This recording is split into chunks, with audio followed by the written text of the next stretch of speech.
Okay, ready when you are. Joanna, I'm really excited to talk to you today for She Can. Tell us a little bit about yourself and what you do. Well, yes, I'm Joe. I'm the founder of an organization called One of Many, and we are an organization that supports grassroots women leaders. So, women who want to make a difference in their corner of the world. They don't necessarily have title like CEO or politician, although some of them are. And we support them to increase their impact without burning out. So that's what I do currently. And I'm also a mum of two little kids and a wife and all those other things as well. Joe, tell us a little bit more about your journey. How did you get to where you are today? Yeah, I had an interesting career path, certainly, to where I am today. I started my working life as a medical doctor, and I was good at it. But I have to say, when I lost one of my patients very early on, like I'd only been a doctor about 11 weeks, and one of my favorite patients passed away unexpectedly, it really caused me to have a bit of a wake up and realize all of us have got a time limit, right? I guess I had my brush with mortality through somebody else early on. And I asked myself, gosh, if I knew that I only had a limited amount of time on the planet, which I do, would I be doing what I'm doing right now? And for me back then, as a doctor, the answer was no. I was good at it. I was making a difference, but I wasn't making my difference. And I had always, throughout school and throughout university, I'd always done a lot of acting as well. And I'd always harbored this dream of maybe becoming an actor. So in my first year of being a doctor, I decided to leave and go to drama school, which I did. So it was a big, massive shift. And it was whilst I was at drama school, which was fantastic. I mean, there I could be emotional and I could be more like my true self, which I felt I had to lock away a lot of that during medicine. But it too wasn't quite it, but it was whilst I was at drama school, and I'm very grateful to Dean Carey, who runs the Actors Centre Australia and hosts that space, because it's where I kind of came in contact with this whole thing. I came across the whole industry of coaching and training.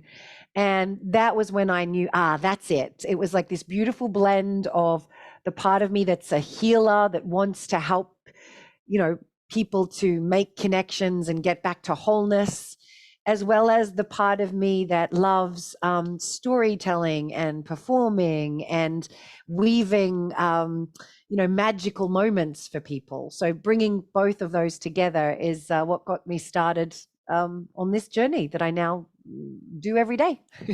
That you've been on for a while. Joe, Yeah. I'm wondering, can you give us an example of just sort of a day to day? In my daily life now, Yeah. oh my God, they're always so different. But yes, so I have kind of two versions of my day to day. One version is my working from home day, like today. So, for instance, this morning I got up, juggled getting the kids ready for school, having just had daylight savings changes. So they're all, crazy and messed up with their time zones. I get them out the door, then I get myself together, and then I usually show up here. And this is me in my home office. I've had two coaching calls this morning. So I do a lot of group coaching through One of Many. And I've had two calls like that this morning. Now I'm speaking to you, and then I'm doing a 3-hour one-on-one coaching session this afternoon. And my client's over in Los Angeles, so there's a big time zone difference. But today's a coaching day. I also have training days. So sometimes I'll wake up and I'm at a hotel and I'm delivering a training. I like those days because while I love my family, it's also nice to have a break from the juggle. And then I have other days where I wake up and I don't have to get glamorous and brush my hair because it's just doing all the background behind the scenes stuff. Which I don't love that, but when you run an organization the size of what we have, I have to do the management piece as well. So there's sort of, a few different versions of it. Thank you so much for all that information. I think it's always so interesting, especially for younger girls starting out, what this entails.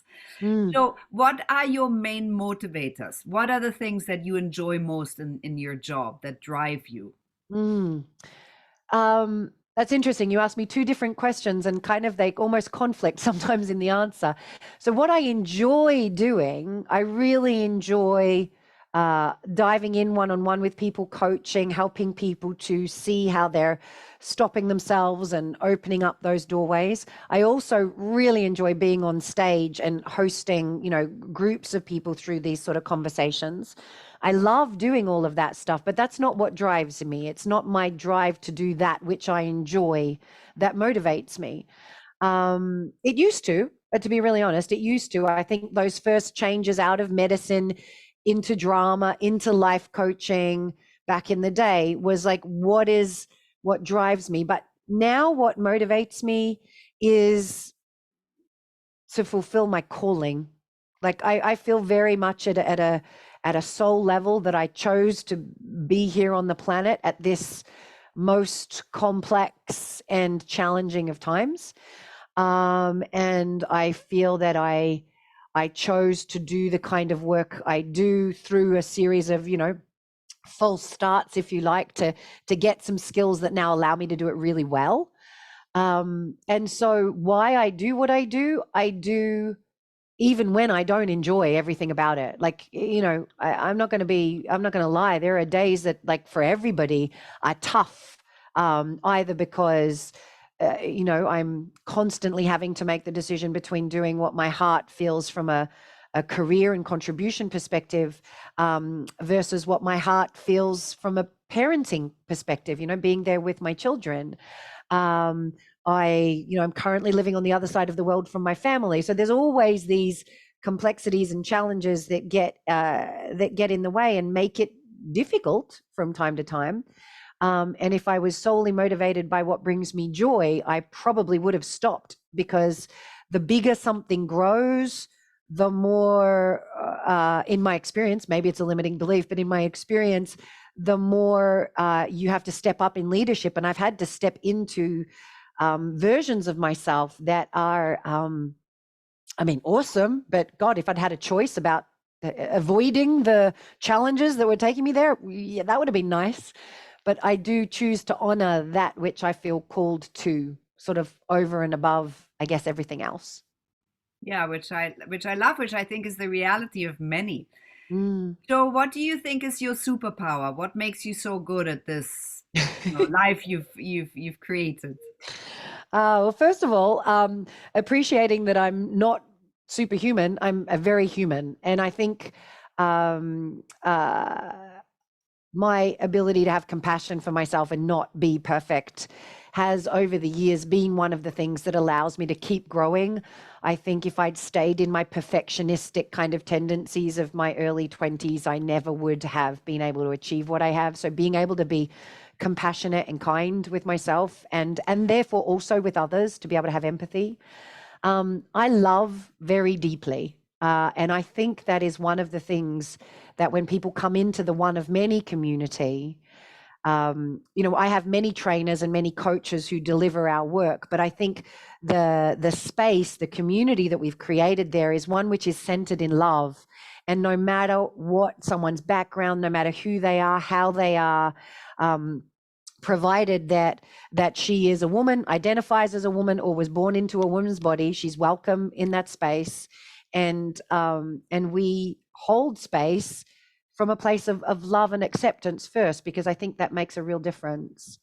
I also can see things from a lot of perspectives. Like, I'm very good at being able to, as my coach calls it, get up on the balcony and access things from a multi-dimensional perspective, and very good at mobilizing people into action. So I think they're, three of my superpowers for today. I love it.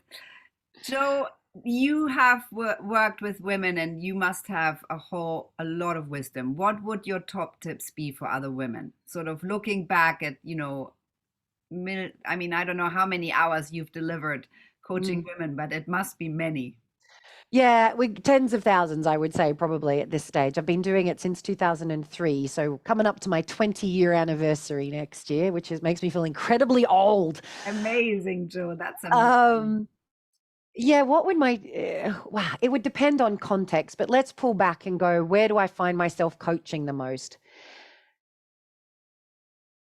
I think one of the things that we women do that takes us out of the game, whatever our game is, most regularly, is comparing ourselves to others.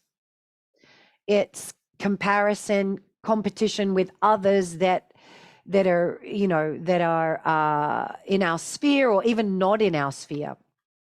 And what we end up doing is comparing ourselves.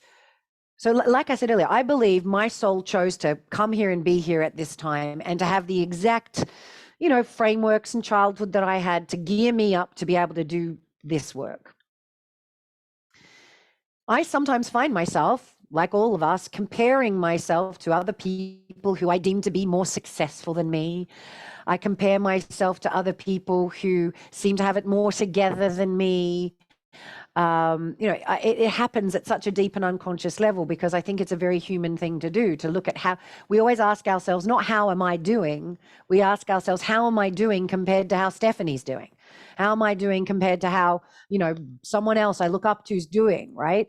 And it's always that. We never compare ourselves to how somebody who's struggling is doing. But if we do, we'll end up lacking there as well, of course. It's just what we do. So I think it takes us out because then instead of focusing on what am I here to do and how can I serve more greatly, we ask ourselves, you know, where am I lacking? And in that, we can only ever be pulled into a version of our lives which was not ours, if we're judging it and growing from lack. But the more that we can do the inner work, the more that we can know ourselves. And I think from my side, fall into the faith that this is all for some purpose and ask in the moment, what can I do to serve more greatly as me, as my soul, with all of my stuff and my baggage and my shit and my good and my bad in this moment, what can I do to serve more greatly? Then I think we actually have half a chance of leading a very fruitful and a very fulfilling life. I love what you just said, Jo. It resonates very deeply with me. Jo, just as a last question, what are your plans and dreams for your future? You've set up this business, it's doing really well. What is in store for you? Look, if you'd asked me that question 18 months ago, I would have had a very clear direction and vision. Well, I still have a very clear vision for the future, but my how that I think we're going to get there is in shifting at the moment. And the reason I say that is because I think the pandemic has really caused us to shake up all of our assumptions around what we think is right, what we think is possible, what we think is what's the word, like authentic or true. And certainly at a personal level, I've been on a massive growth trajectory, and I'm seeing that the way I relate to my business is I relate to her as an organism, and she exists already in the ethers, you know, independent of me and the team. It's not something I'm creating. She exists, and my job as CEO is just to listen in to what she's asking of me and to grow into that. And 18 months ago, it was really clear the direction she was growing. And recently, it's moving so fast and opportunities are falling in so fast. And it feels like it's going in a direction I don't actually really see it.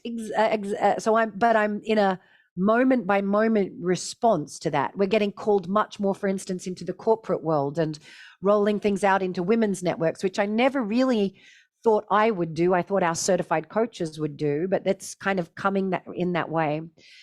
Having said that, my vision is to create a global network of 1 million women that are equipped with the tools to sustainably change their corner of the world, to do it without burning out, to have their impact on those areas in their organizations, in their families, in their communities, in their parish, in their whatever it might be. I want those women to have the tools to be able to do that without burning out, without turning into superwoman. And that vision has never changed. Just the structure, I think, of how I'm fulfilling that mission. The God's honest truth is, I don't know exactly what it is right now. And I'm living like so many of us do from time to time in one of those chapters where we go, ooh, okay, let's just respond to this moment. So I'm having a what's the word? A faith filled adventure with my intuition currently. I love that, Joe. That is so powerful, and I'm so grateful for you to say the truth and say, actually, I'm on the journey, but I'm not 100% sure where that's going, which is also the position of many people and many women. So thank you so much for your time today, Joanna. You're so welcome, Stephanie, and thank you for the work that you're doing in the world. Thank you.